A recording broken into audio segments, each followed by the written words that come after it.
diver. You know what? Can we skip this? NDAF. Perfect. Hi, and welcome to the very first episode of NDAF, aka whatever the hell this is, a space in which neurodivergent folks and their friends can talk all things spectrumy in any messy direction they want. I'm Mark Wheaton, and this is my never speaking, perfectly silent producer engineer, Ken. Our very first guest is novelist, musician, folklorist, and teacher, Xan Van Rooyen, coming to us this late night, their early morning in Helsinki, Finland. I first got into Xan's work with the story The Silence of Broken Things from the anthology Spectrum, an autistic horror anthology from Third Estate Books, which has like all kinds of great tales in it. I picked up their seriously excellent, YA novel, My Name is Magic next, then short story Shadows in the Blood from Sentinel Creative's folkloric anthology, and was just enthralled. I'm so delighted they could join us and provide their wisdom, their insights, and their humor. Folks, here's Xan Van Rooyen. Hi, Xan. Hi. Thank you so much for doing this. I really appreciate you coming on our, whatever the hell this is, kind of podcast about neurodiversity in media. I'm a fan, so I was really chuffed when you wrote back to us and said you'd do this. So I appreciate it. Oh, it's an absolute pleasure. I was really honored to get your email inviting me to this. It's always so wonderful to hear from people who have read my stories and who have enjoyed them and want to talk to me more. So, no, I'm delighted to be here. Just to start off with, when did you begin writing? Were you writing as a child? Were you writing in your teens, in your 20s? When did you start deciding, yes, I want to do storytelling? Or did it start with music, I guess? What was it, your first creative? Oh, that's a good question. I know that even as a kid, before I could write, I was dictating stories to my mom, and she would write my stories for me. And then I was drawing pictures and telling stories about the pictures. And I just constantly lived in my own world. I was, very much obsessed with fantasy, and I had imaginary friends, and I was just like in my own world, constant story world. And I think that's where it kind of just started. And then, I was heavily involved in music and dance from a really, really young age. And I think so much of that is also about inhabiting a different character or taking on different roles. There was like a portion of acting because I did kind of like a musical theater thing. I actually did some television work. So there was a lot of stories and a lot of just like fiction that I was immersed in. And I've always been a very avid reader. I read pretty young, and I was reading pretty big books, like, well above kind of like grade level expectation from a young age. And I just devoured books, but I didn't really think that I wanted to be an author or that I could be as a younger person. I always wrote stories, and I wrote a pretty, I would say awful fan fiction-esque novel when I was around 11, heavily inspired by Philip Pullman's The Northern Lights, which I was just obsessed with. And then I wrote very emo, angsty, gothy poetry as a teenager when I got completely sucked in by, Anne Rice and Poppy Z. Bright, that kind of fiction. But I only really started, I think, trying to write for the purposes of perhaps getting published in my 20s when I was at university, and I sort of realized that I was writing a lot and I was really enjoying it, and that other people were writing too, but they were getting their work published, and maybe that was something that I could try to do. And after I had a couple of first acceptances, I think that's when it really sort of dawned on me that this was a thing that people did, and it was a profession. And not that I necessarily went out to pursue it as a profession immediately. Didn't really have grand career goals of becoming an author. But that was when I realized that I could do it a bit more seriously and a bit more intentionally, I think. What was the genre, the first stuff? Was it fantasy or sci-fi? What was the first stuff you got published? Super weird. I think I was pretty on brand very early on in my writing. I think because everything I had been reading since I was a kid, all of my favorite stories were fantasy. Less so sci-fi. I was very much epic fantasy, sword and sorcery, magic, that kind of fantasy. I came to sci-fi much, much later. And I think that's simply because a lot of the sci-fi that I knew about or that I had access about seemed to be written by a certain type of author. And the characters just weren't characters that I felt were relatable, or I couldn't really see myself in these characters. And I think I was just maybe reading the wrong kind of sci-fi. But no one else around me was reading sci-fi. So I didn't really have anybody to kind of like hand me a book that would have had maybe queer characters or just like different vibes. And I thought it was all very sort of spacey and scientific, and that just wasn't what I liked to read. So my first stories were very, very strange, sort of like introspective examinations of reality, or like what is real, these kinds of things. Can you trust your own mind? And when I look back on it now, I can kind of understand why maybe I leaned into that, and why they were those kinds of themes sort of, permeating my early works. Not that it's changed much. I think those themes have stuck with me and are still in my stories. I think I know a little bit better now how to properly excavate them, or how to present them, and maybe why they keep cropping up in my stories, so I can frame them a little bit better, I hope. Can you speak a little to that? I mean, your stuff is very sensory oriented. There's just so much like people talking about and how they feel about their sensory environment, whether they control or not. Is that something that you experience yourself, or is that something that you've written into characters? Is that something that you're like, this is how I'm going to express neurodiversity in these books? Or is that not related to neurodiversity at all? Well, it's such an interesting question. I feel like I was writing characters with neurodivergent traits long before I had any inclination that I was autistic. And it's only in hindsight when I look back, it's like, well, now I understand why certain editors was like, this is weird, or this character is particularly quirky, or like, why is this character reacting that way? Or this is not the way that a person really speaks. And I had put so much of myself into these characters, and I was sort of always a little bit like, oh yeah, like, your weird is showing. You gotta dial that down a little. But now I think it was just how I experienced the world, and I wrote a lot from personal perspective and my personal perception and my own sensory experience of the world. And that just kind of, infused my writing. It was not necessarily intentional. It just kind of happened. And I think as a reader, I gravitate towards what is often termed purple prose or lush prose that is very sensory and full of metaphor. And I think that's just because kind of how my brain works, or it's how my brain makes sense of the world. And so this is kind of just my style of writing, not necessarily with a deliberate intention of trying to portray neurodivergence in my characters, but that's just because of who I am and how I perceive the world.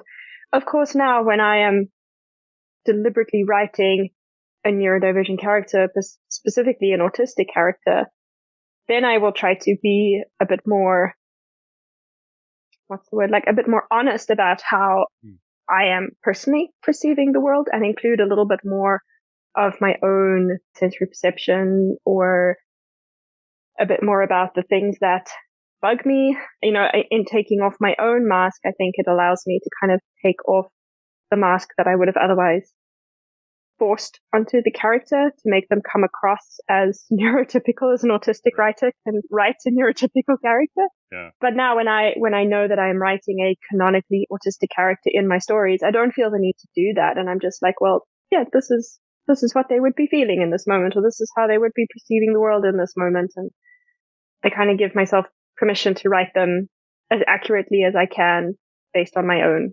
perception.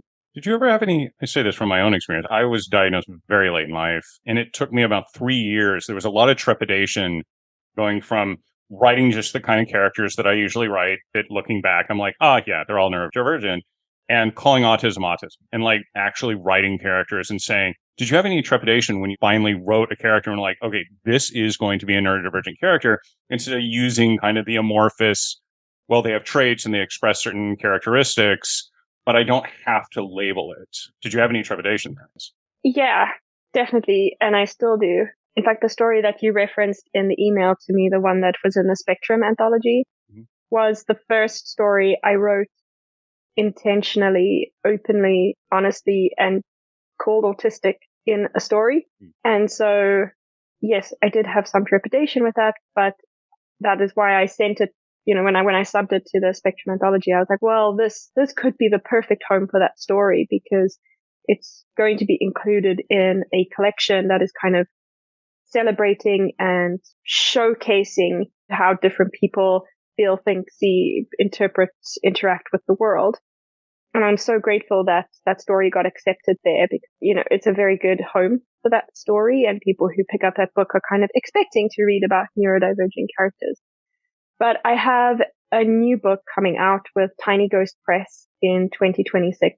And this is the first novel where I have intentionally written an autistic character who knows they're autistic, who calls themselves autistic, who doesn't shy away from that label, who embraces it, who is not, it's not sugar coated. Like there are difficulties that character faces because of the way his brain works, but it is probably my most honest portrayal of neurodivergence because I didn't feel the need to mask that character in any way. They are autistic and this is the way that they move through the world. And I want readers who aren't autistic to kind of understand that and to hopefully find this character relatable and be able to empathize with this character. But I am nervous because it's my first novel with a character like that. And there's, of course, so much of me in that character. My editor has so far been very positive about that character and the characterization and, feels that it is authentic and is very, very supportive of me having that character in the book as they are. So we shall see. Hopefully readers who already know my work will kind of know what to expect from one of my books. So won't be surprised. Let's say that. Won't be surprised by who this character is and how they are in the book. If I can ask, do you even want to say what genre is it? Is it sci-fi, fantasy? Is it contemporary? What genre is it? Yeah, sorry, I still talk about it like I can't say anything about it yet, but I actually can now because the announcement has been made. Okay. So this is a cyberpunk meets dark academia retelling of Dorian Gray. Oh, wow. Oh, that's fun. Yeah. So that'll be 2026. Do you have but can you say the title or? Yeah, at the moment, I'm not sure if it's going to change, most likely not, but at the moment it's called Second Soul. Okay. And it is my character Baz, who is the sort of Basil analog, who is the autistic character in the story. Yeah, so it's a super queer neurodivergent retelling of Dorian Gray with cyberpunk elements. That sounds fantastic. So I'm excited about it. I'm really excited. You mentioned bringing in kind of the negative stuff when talking about neurodivergent character. When I was growing up, it seemed like all media versions of neurodivergence, whether it's books, comics, games, movies, there were these monolithic portrayals where it was either they're quirky and then they're a hero. They save the day because they solve a mystery. So all is forgiven. The neurotypicals will accept and there's never a downside. There's Sherlock, like the Benedict Cumberbatch Sherlock Holmes. He's kind of socially, he just doesn't interact well. Yet he's the one guy that can kind of save the day. Mm-hmm. But they kind of get away with it because they never actually call it autism. Mm-hmm. House did that. There's a lot of American TV shows that constantly want to use those traits and then quickly rock back, even if the original authors were like, no, that is based on an autistic person, like with Bones. And then they're like, no, we're never going to say that because we don't want to limit viewers. Have you seen a lot of that? Is that something that propels you into saying, no, this has to be a more realistic kind of warts and all portrayal? Or no, not at all? I think so. No, I think so. I think it's a little bit of a cop-out to create characters that have very clear neurodivergent traits and then to never call it autism or to never give it a title, because then when you run into stereotypes or you run into less authentic portrayals or problematic portrayals, well, you never called it autism, so this is not bad representation of an autistic person. And I do feel like that kind of gives license to representation in a negative way. And I don't love that. With Big Bang Theory as well, right? All of these sort of autistic coded characters that are never officially canonically named as autistic. And I don't like that. And I've always been rubbed the wrong way by these portrayals. Long before I knew I was autistic myself, there was something about these characters that I always found relatable and yet felt disingenuous in some way. Right. And I'm particularly averse to portrayals of autistic characters like House and maybe like Sherlock Holmes, where there's kind of like this, well, they're completely lacking in compassion or empathy, and they're sociopathic, but they're brilliant. And so they get away with being really awful people, like genuinely Right. awful people sometimes, or like their meanness is played for laughs, particularly with House. Yeah.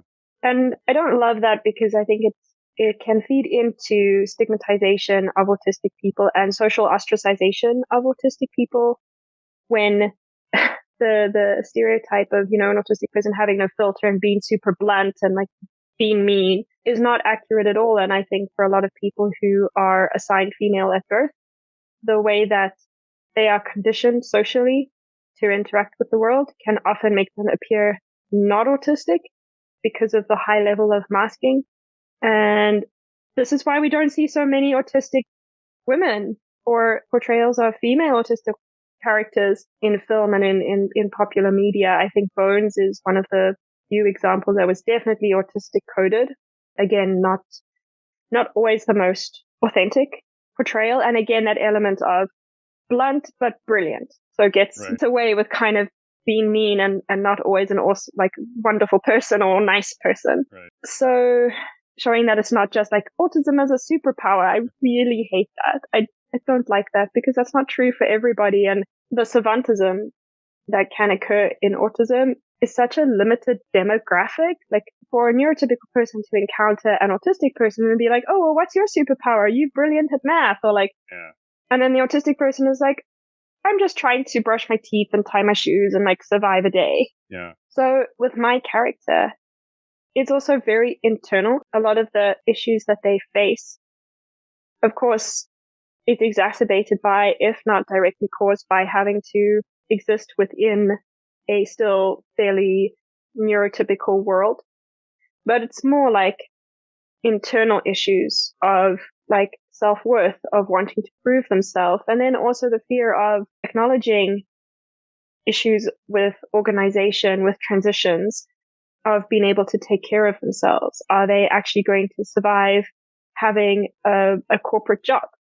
Like, what is that going to feel like in terms of, you know, being able to cope with the sensory demands of that in a work environment, or just the hours of a day and the expectations in a neurotypical workplace, things like that. Because my character, he is a senior in high school, and he's kind of preparing to leave and move out into the world, and sort of the fear that comes with that. Because I remember being so anxious and so afraid of survival in the big world. Because I came from such a sheltered background, and then I was so desperate to kind of like get out into the world and experience the world. And at the same time, I was so afraid that I didn't know how to adult. I didn't know how to survive. And, you know, I have some tangible examples of this. Like I went on exchange. I came to Finland on exchange, and it was the first time I was super far away from home. Nobody was looking after me. I was on my own, had to be completely self-sufficient. And I remember going grocery shopping, and I was kind of trying to buy things to like make a meal based on the little bit of cooking that I had done at home. And I got back to the apartment and I was like, cool, now I'm going to cook. And I realized I hadn't bought salt. I hadn't bought oil. I hadn't bought spices. Like I didn't have any of the sort of like basics to create a meal. And I remember sitting there and just like being in tears because I was like, this is too hard. I do not know how to do this. And I think looking back, that was so clearly also not just being young and a first life experience, but also the autism, right? Of like just compounding those first baby steps into adulthood. Well, you have established routines. Ken and I were talking to someone just 9 hours ago from Manchester who was talking about the first time he came to Los Angeles and could not leave his hotel room and was watching a movie. And I was on exchange to Paris at one point, and I shut down. I spent I was living in an abbey. It was lovely. It was amazing. But anytime there was a social aspect of it, I just stop talking. It was almost, it wasn't selective mutism, but I was just unable to interact. They thought I didn't speak French. It was it was a real culture shock. I don't think I realized how many masks I relied on, how much I relied on routines that I had established because I wasn't diagnosed. I was just like, okay, here is what my day looks like. And suddenly that's turned upside down. And it was 6 weeks of, I preferred the time I was like on a bike in the Val d'Oise on my own in the forest to actually hang out with Parisians. So it was, that was a wake up call sometimes. Really a routine shattering. Yeah. There's something you said though. Shannon McGuire in the Wayward Children's books, I don't know if you've read them. She's autistic. She talked about this, how boys who are assigned gender at birth are known for being loud. And so when they go quiet, it's much easier to diagnose. And it's the opposite. My daughter, it took a long time for them to be diagnosed because I was very like, anytime my wife would say, oh, what is this? What's happening here? I'd be like, oh, it's just that. It's just that because I recognized it. And I was just like, oh, it's just this thing. Because I had no idea it was autism. And it just kind of flowed. When you were growing up, did you see the same kind of divergence we have in America with, oh my God, boys are identified. Boys are like, this is how you get help. And right now, men in their 40s and 50s, there's this huge awakening. All these men.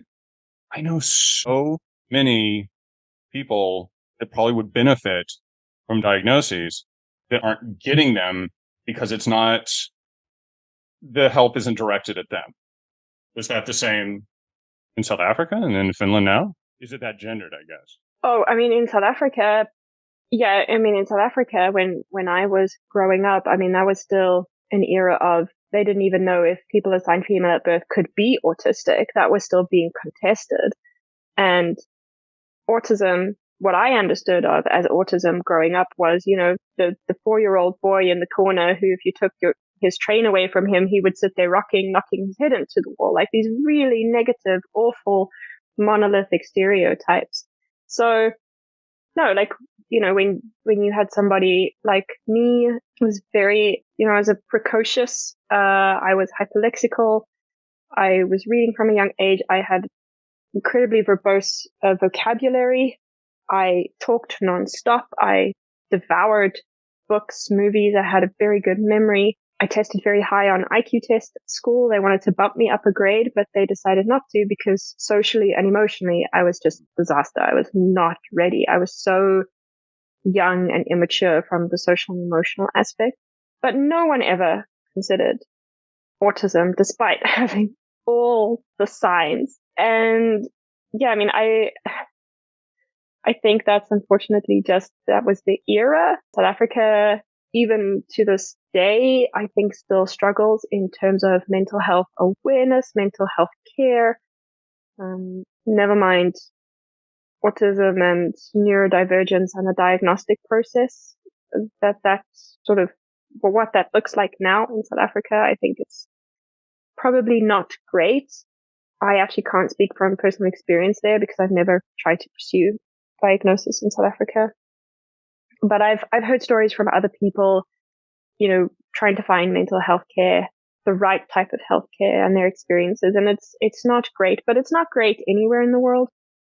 I think my experience in Finland has been very different, and they are certainly able to provide a lot of services for children.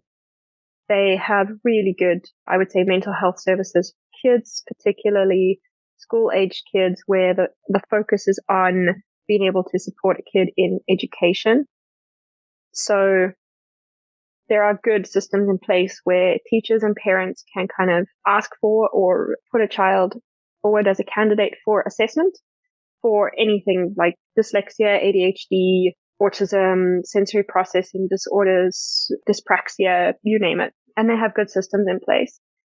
But for adults here, there is nothing. Yeah. In fact, like when I started the whole diagnostic process, because I had burnout and I thought I was losing my mind. Like I thought I was having a psychotic break. I thought the weirdness in my head was maybe a result of a childhood traumatic brain injury. I cracked my skull. And it was only by kind of sheer dumb luck, because I saw occupational health psychologist who had worked with autistic adults, and she recognized some traits and sent me to a doctor who had an autistic son who recognized more traits and was like, yeah, maybe, this is something that you should look into, but do you really want a diagnosis? Do you really need it? I'm like, well, I'm kind of not able to work right now and my life is falling apart and I'm not doing so great. So maybe a diagnosis would help. Like, would you ask someone who thinks maybe they have cancer that like, do you really want a diagnosis? Do you really want to get help? Like, yes. Not that I'm equating autism with cancer. Sorry, that's not the like This is a equivalation I was messy going for. podcast. We say what we mean on the podcast. It's a But messy it's like, thing to talk about. but if your symptoms are really like physical or obvious, Yeah. people are quick to treat and they're quick to help, and everyone would encourage you to do, take the medication, do whatever is required to get healthy. But in so many times, like so much, like within the mental health sphere, there are these horrible attitudes where it's like, well, did you exercise today? And, did you make sure that you put your cell phone down and had a conversation with a real person, and that'll cure your depression or whatever else you're going through? And I hate that.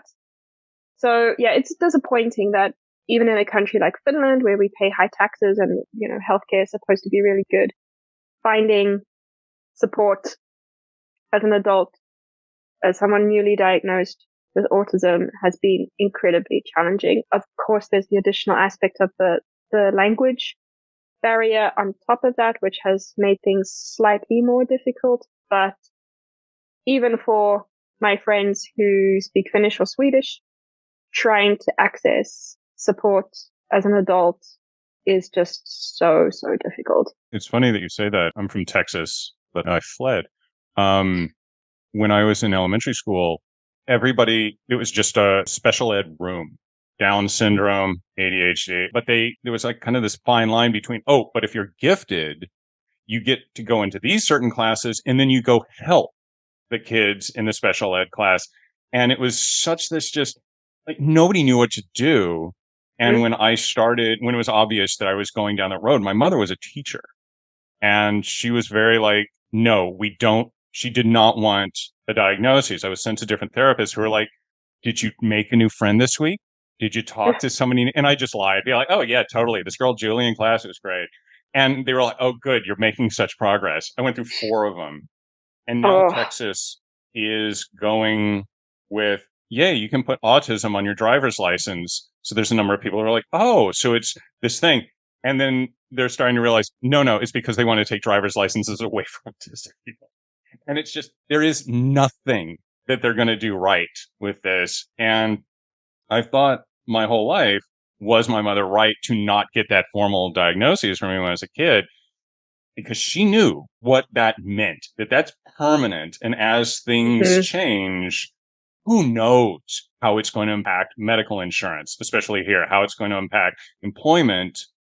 I mean, if you look at LinkedIn, the website for jobs in the corporate world, there's message boards full of autistic people who've reached kind of the ceiling in IT that are like, I can't do the social aspect of the job. I'm not good for this. So I'm not getting promoted.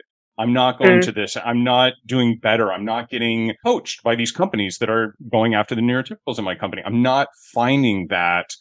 And so there really is kind of that, well, maybe everybody just needs to stay underground and never get diagnosed and just mask better, which cannot be the solution. So I don't know. Yeah, I mean, that's absolutely awful. I mean, the fact that we are currently politically the world over in a state of regression is just egregious beyond words and depressing. And, it's hard to not kind of despair at the state of the world right now. And I'm very grateful that I live in Finland, where the situation is a little bit better.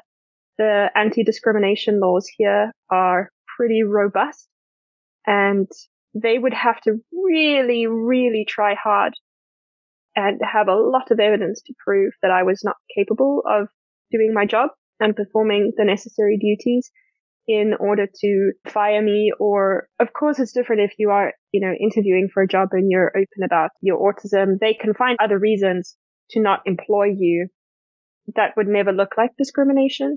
Right. But for my current employer. And I mean, I'm just so grateful because I work at a fantastic school who were very supportive of it and encouraging during this whole process. And I discussed it with them, and it's like, well, we as a school are trying to model belonging and inclusivity for our students. And we want our students to be able to talk openly if they have a diagnosis and be their authentic self. So of course, we're not going to limit teachers from doing that. And it's kind of encouraged to be openly who you are. I'm out at work. I use they, them pronouns. My kids know that. The teachers know that.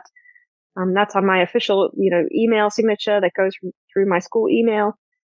And I'm also openly autistic, and I'm not the only one on staff, which is fantastic. And we have a neurodivergent affinity group, and we're doing all of this work with our students as well to kind of embrace and explore and celebrate the unique individual strengths that this brings. Because whether you're neurodivergent or neurotypical, everyone has kind of like a spiky profile. The average normal brain or normal person just doesn't exist. It's a total myth.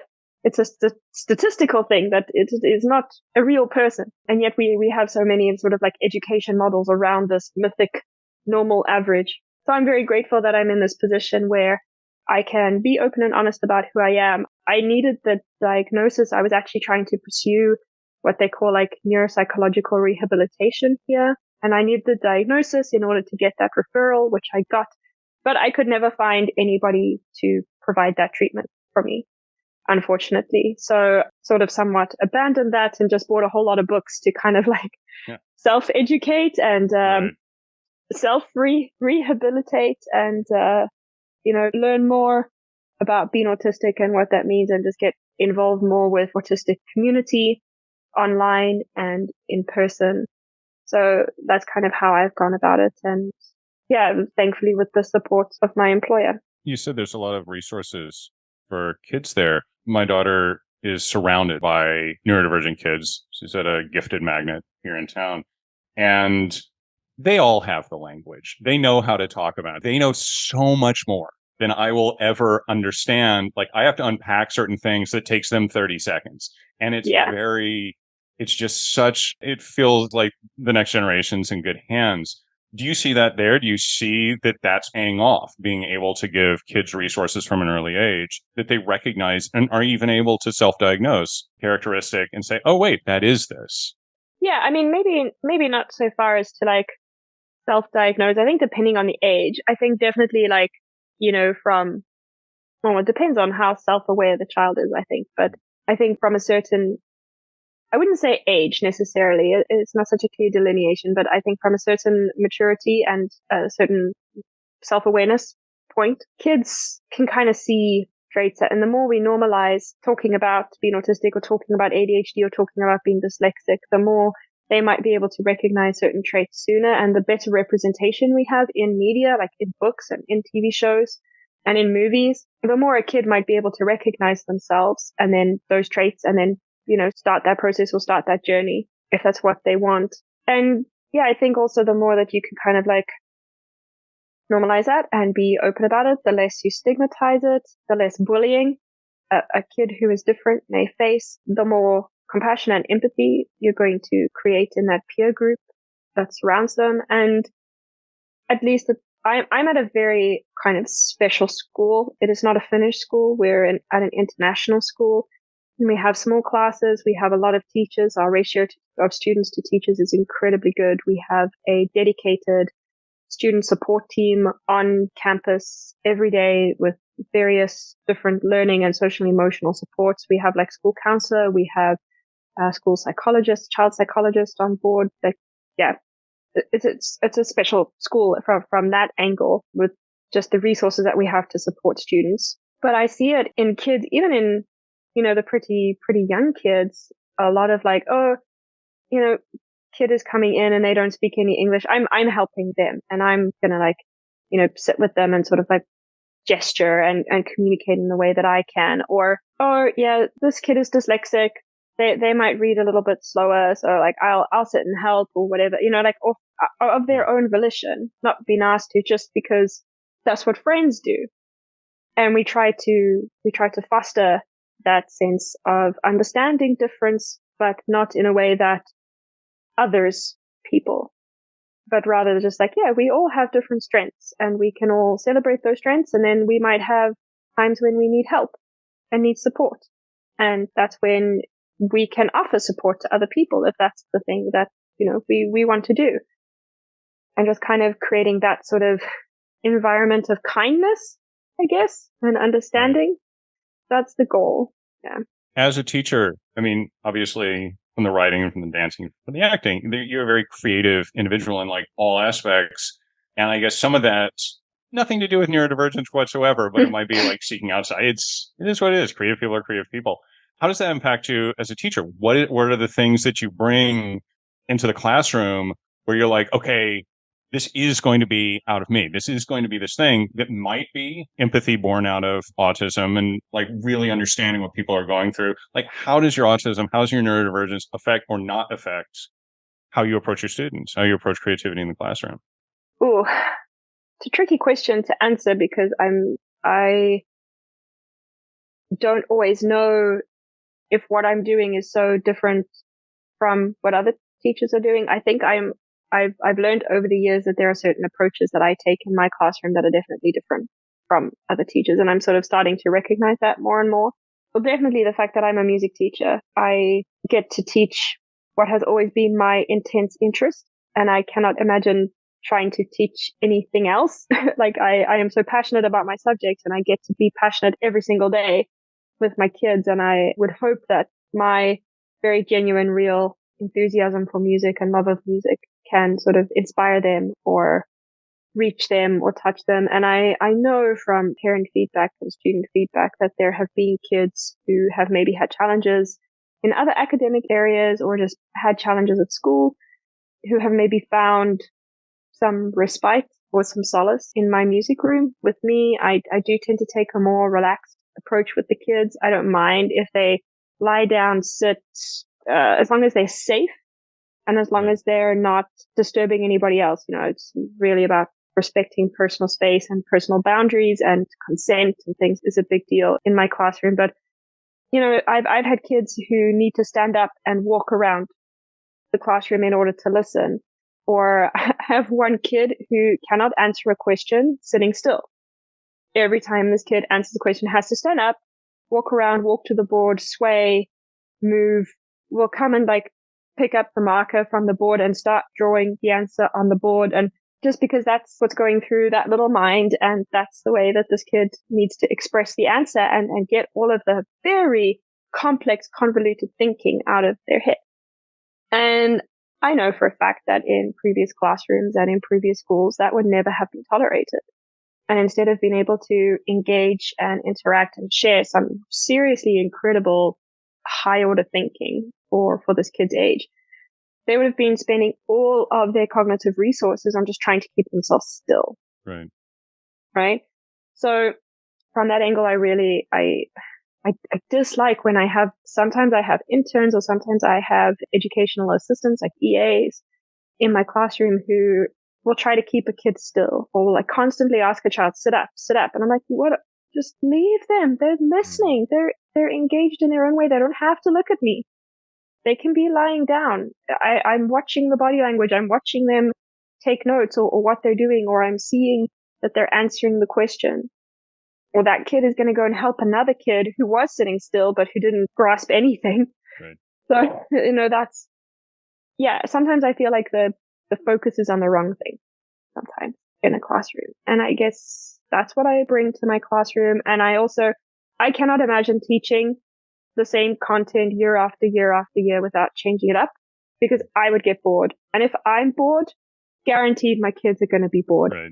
So I'm honest with them. I'm like, I love heavy metal. I listen to a whole bunch of different music. So I'm going to play you this example for this thing that we're examining in music or exploring in music because I really love this song and this is why. Or I'll say to them, oh, I just heard this amazing new song. Let's listen to it. Let's analyze it together.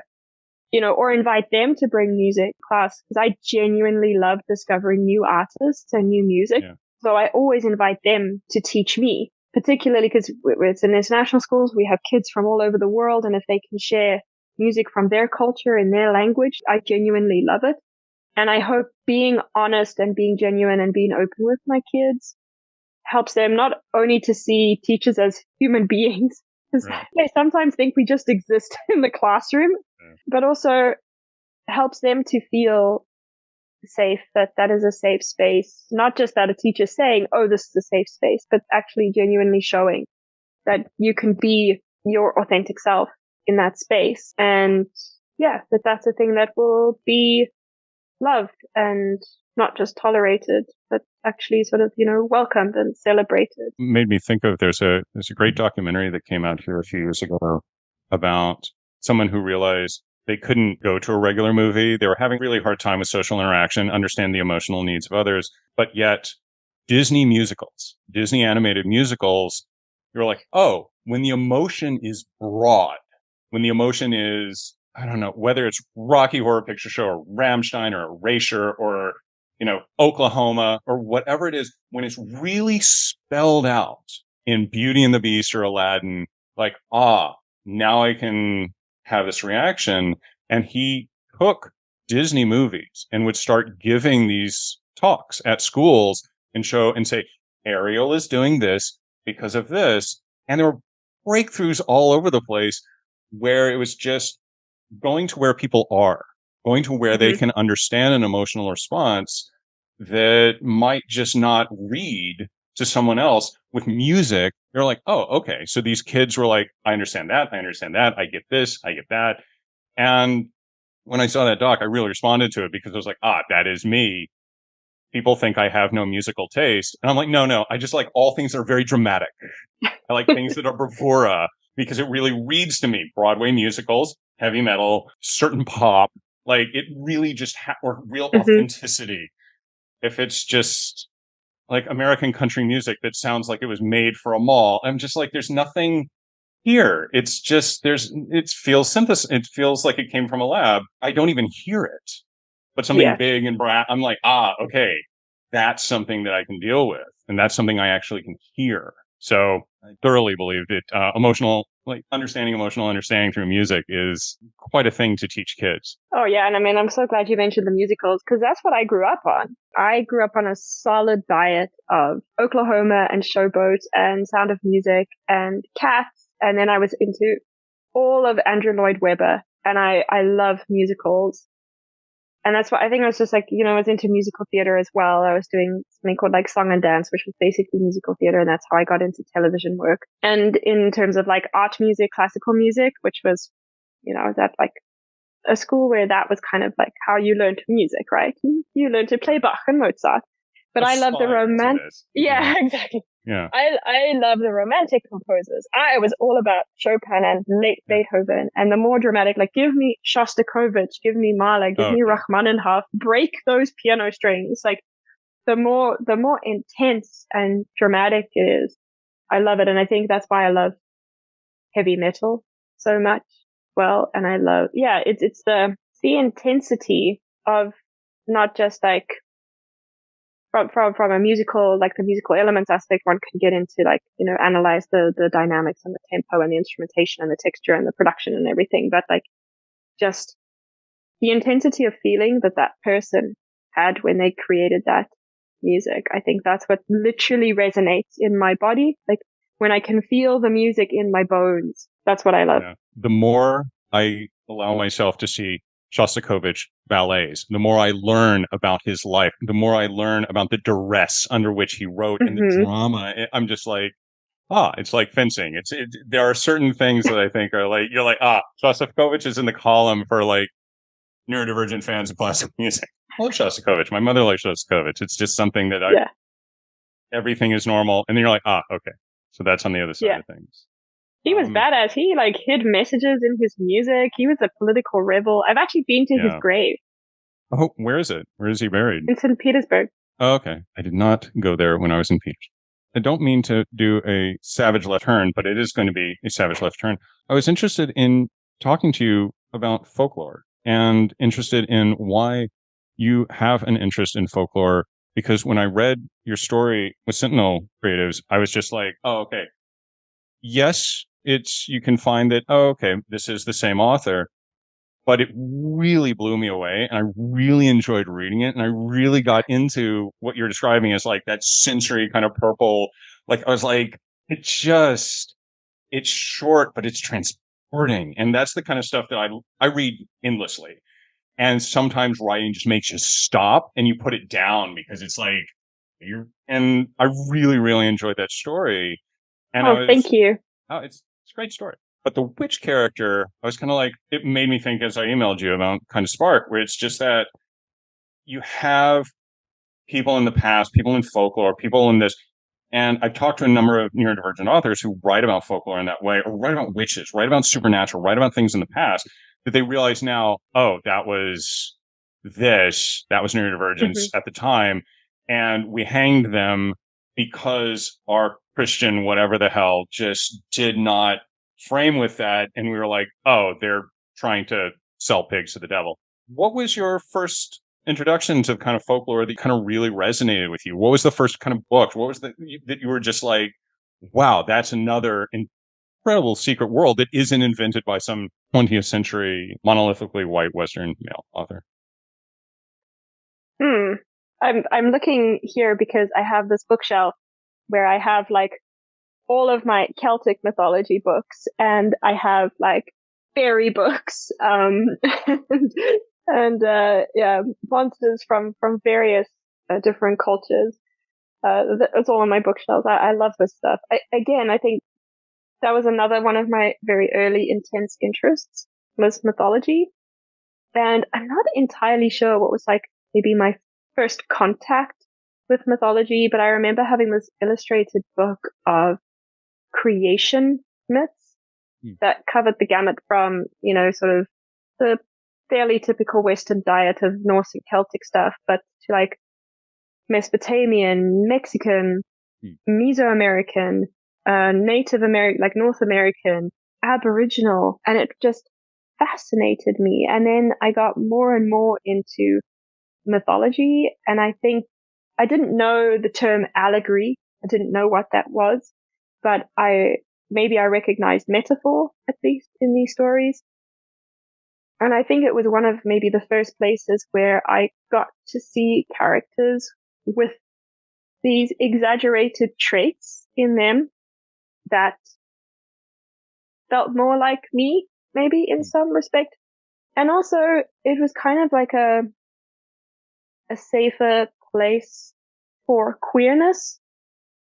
I remember reading stories about Loki, for example, or about shapeshifting. And I, like a lot of autistic people, very much felt like an alien.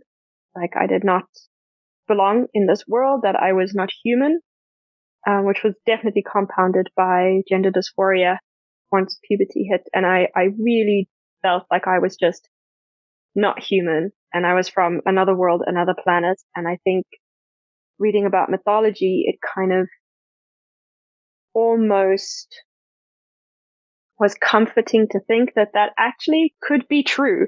They say that like the whole changeling mythology is very much sort of like retcon a little bit, but you could see changeling mythology as this allegory for autistic kids or neurodivergent kids or Down syndrome kids, right? Just not neurotypical, developing a little bit differently from the norm or the average at that time.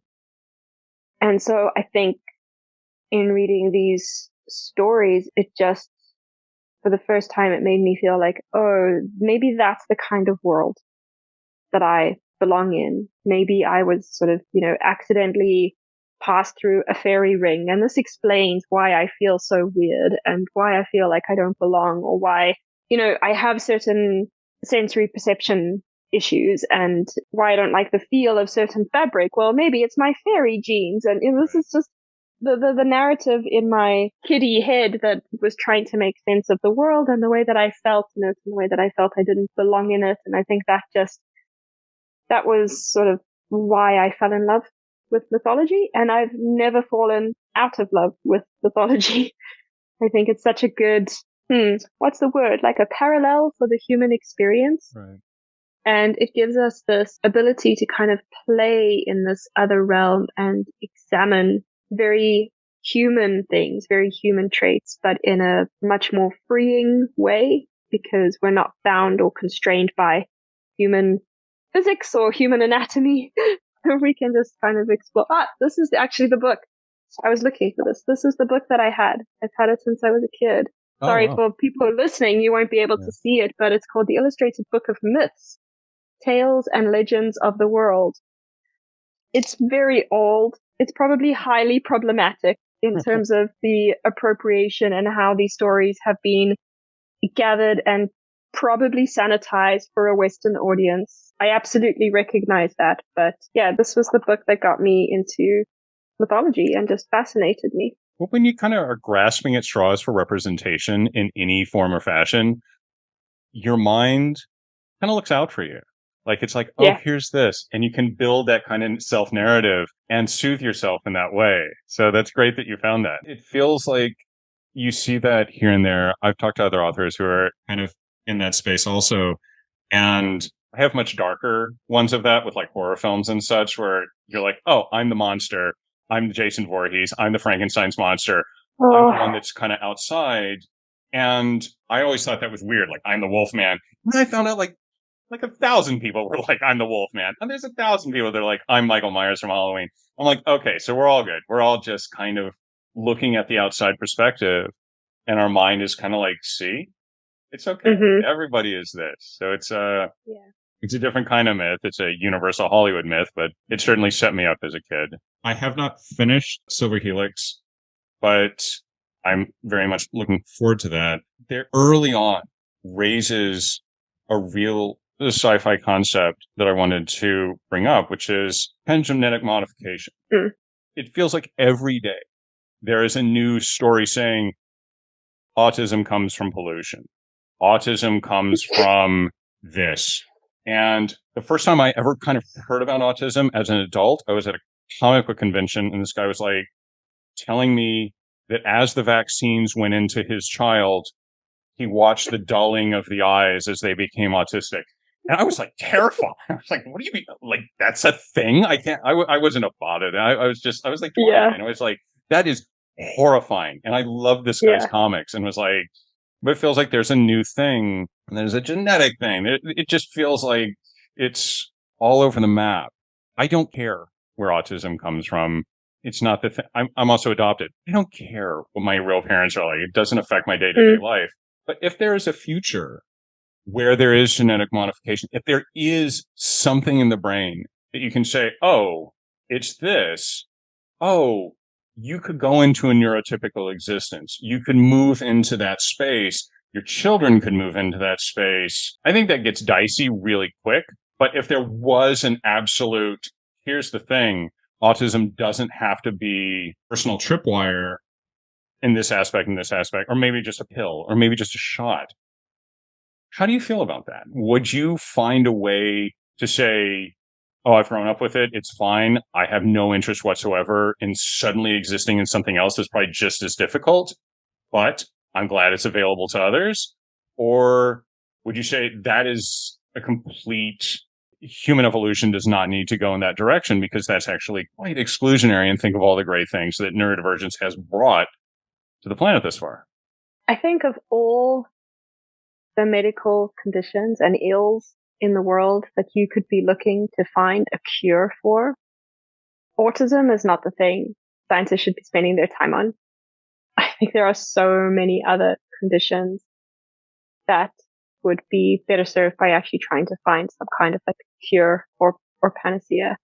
With the way that medicine is going, with increased research, particularly in the field of epigenetics, which I'm fascinated by. I've always been interested in genetic engineering. It was a whole like deep dive special interest of mine at one stage, and I wanted to become a genetic engineer. I wanted to go into genetics and study it.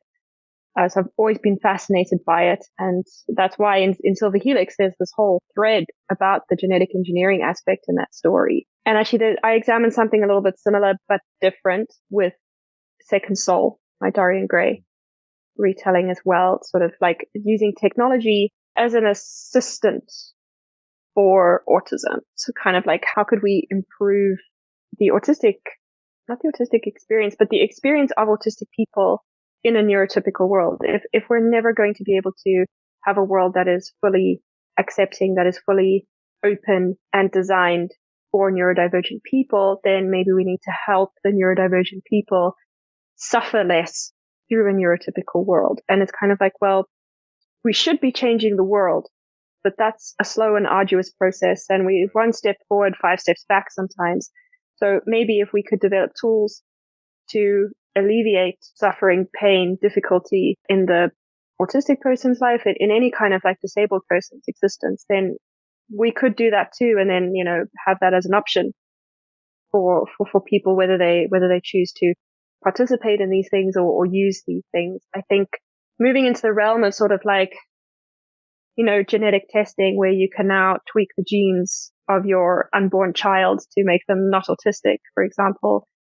Yeah, you dip your toes in the whole like realm of eugenics there. Oh yeah. Which is scary and problematic. And I think while there are probably it's going to come at some point eventually, whether it's going to be something that can be used for something like autism, questionable, because they're still trying to figure out autism and exactly which genes are involved. And autism doesn't always present the same genetically because there's this fragile X syndrome that can result in autism or sort of coexist. It's difficult to say, oh, this is the cause of, or like this has a part in how the brain is wired, for example. It's very difficult to say, and it's hard to say as an autistic person whether if I could be neurotypical, would I choose to be neurotypical, because it would erase who I am.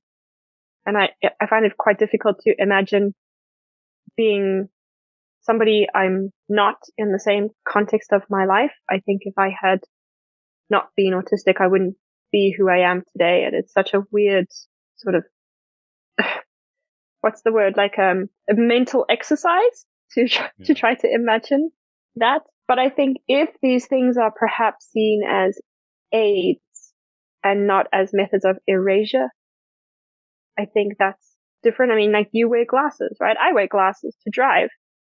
And I think having the option to put glasses on and take them off is great because it makes my life better. It improves my perception of the world to use those glasses when I need to, when I choose to. Yeah, it's really difficult. And I think it needs to be something that is dealt with very carefully from an ethical perspective so that it doesn't become this sort of slippery slope into eugenics where only a certain type of person is allowed to exist or deemed worthy of life.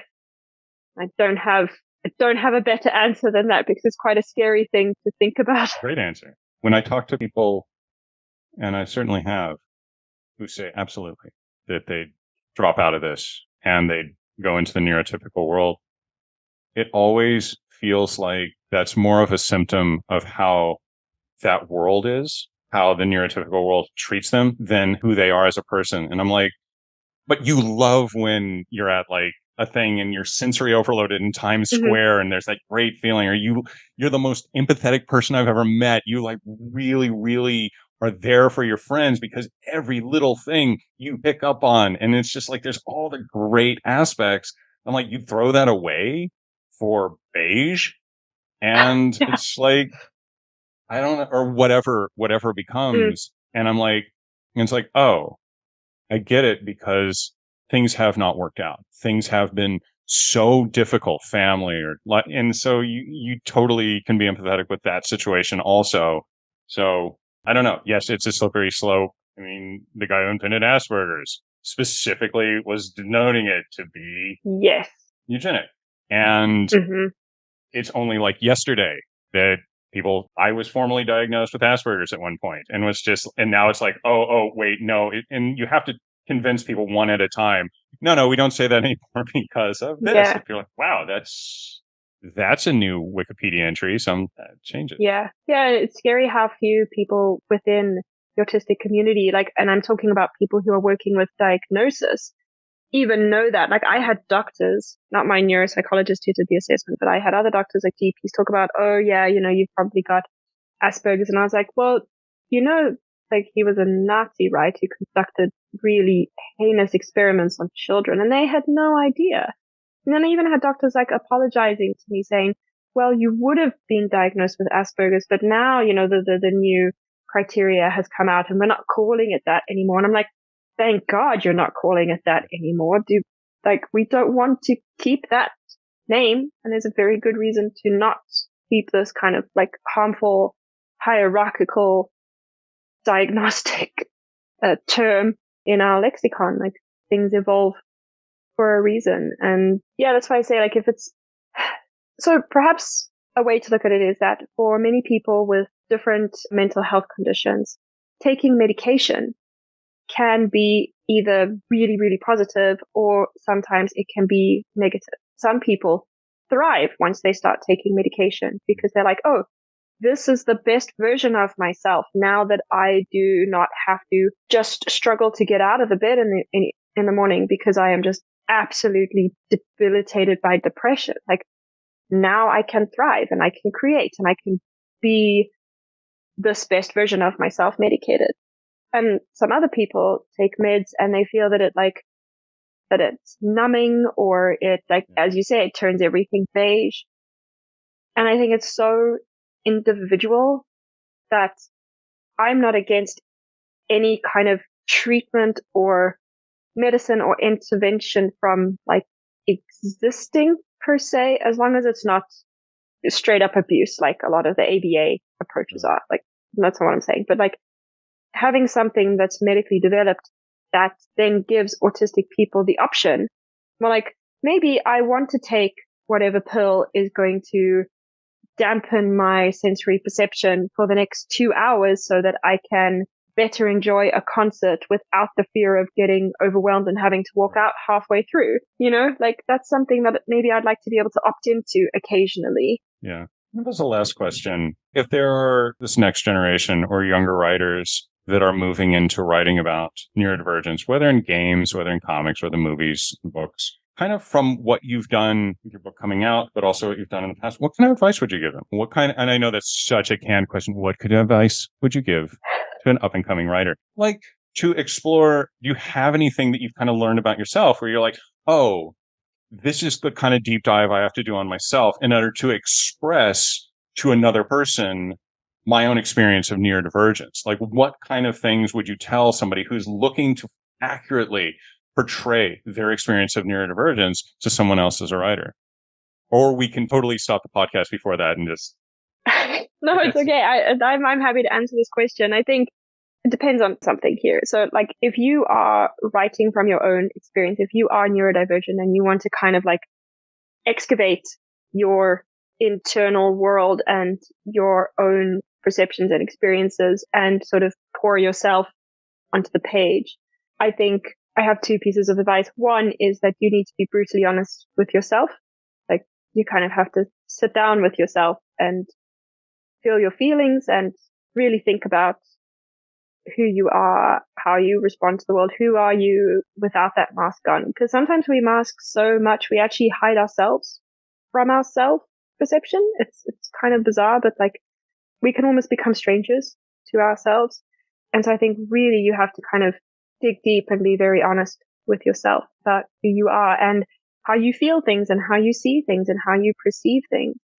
And then once you have scraped away all of those protective layers that we often armor ourselves up with to get through the neurotypical world and the day, once you have that sort of like raw essence of yourself, I think that's the place that you need to work from. And then you can shape aspects of your experience into characters if you wish. And then how you choose to portray that, as I feel it's important to stay authentic, but you don't necessarily need to reveal yourself in a way that makes you potentially vulnerable. Like, right. You don't have to do that, but definitely try to mold a character from the raw essence of whatever it is inside of you that you want to use to voice this character or infuse into that character. But then the second part of that is something that I learned fairly recently, and it was a quote from an Australian author, Holden Shepherd. And when I told him how much that quote impacted me, he said, "Oh, I don't think that was mine. I think I heard that from another author." So I'm not sure exactly who was the original person who wrote this, but what Holden Shepherd said in the interview was, to write from the scar, not from the wound. And I thought that was so profound, and it hit me like so profoundly. Like it almost felt like a sucker punch when I read that. So like, yeah, like I think sometimes we try to write too soon about certain things in our life, and we don't have enough distance from certain experiences.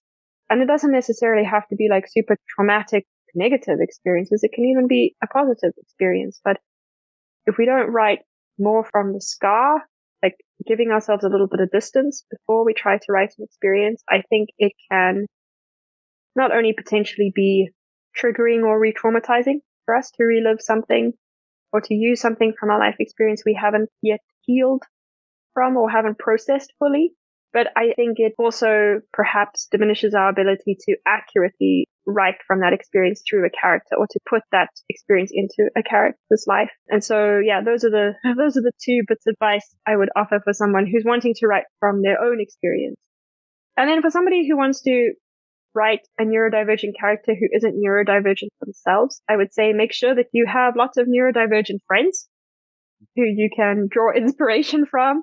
And then you absolutely, definitely want sensitivity readers, and not just one, because, neurodivergence is in no way a monolith. You would want multiple sensitivity readers to take a look at your work and make sure that it is authentic. I don't like the idea of like, that it's positive representation or like good representation. No, because like autistic and queer people should be villains and should be allowed to be absolutely atrocious humans as well in stories. But you definitely want that representation to be authentic and not fall into stereotypes, because that's all that you as a as a neurotypical person have seen portrayed in media. And so now you're writing like, House 2.0, because that's what you think an autistic person is like. Yeah. But it's very wordy. I can talk. I can just keep talking. That's great. That's literally what we're here for. So I really appreciate you coming on the show today. I mean, I know this is a lot of time, and I'm probably have a lot to do. So I'm serious. I really appreciate you joining us for this, whatever the heck it is, podcast about neurodivergence in media. So thank you for responding to me. Well, thank you for having me. It was such an honor. It was such a pleasure. I love talking about these topics, as you can probably tell. So yeah, it was wonderful to be here. And this doesn't have to be on the thing. I can't wait to read your book. That sounds awesome. The Dorian Gray sounds incredible. So that's really, thank you. I'm really looking forward to that. So that'll be great. Do you know when in 2026 yet? Winter 2026. And I think they mean like January, February, March of 2026. So early 2026. Yeah. So not like December 2026. No. I've just got the edits back, and the final version of the book is due by next June. And I think like then we go into production, or actually before June. Oh, I have to do some math quick. Oh, like March. Oh my God. Yeah, the final version is due like in March, and then we'll go through probably another round of edits and proofreading and everything. That's fantastic. I can't wait. Thank you. I'm excited too. We have a vacation next week, so I get to read the rest of Silver Helix next week. Oh, yay. And the sequel to that also just arrived in my inbox with edits. Oh, okay. So the sequel to that will probably come out early next year. I already downloaded the short story. I thought that's the sequel. So there's another full book sequel. Yeah. So the novelette is like a 1.5. It's a bit of a bridging story. And then the main character of that novelette comes back in the sequel as one of the protagonists. What's the sequel called? The sequel is Shadow Ascension. Thank you so much. Really appreciate it. And I will look forward to reading more and more and more. Oh, yay. That was Xan Van Rooyen. As I'm recording this outro a good week after our chat, let me tell you that I finished both Silver Helix and Anthem for the Chemical Youth at the Grand Canyon, and I'm already looking to reading more of the work soon. You can follow them on Blue Sky at zanwriter.bsky.social, XANWRITER, and Xan Van Rooyen, all one word, on TikTok, XANVANROOYEN. And you can follow our show at NDAF Show at TikTok, at Instagram, on Facebook, and on Blue Sky. And we hope you'll join us next time for another conversation about all things neurodivergent. NDAF. NDAF is produced by Ken Plume, and our theme song is by Mike Furman.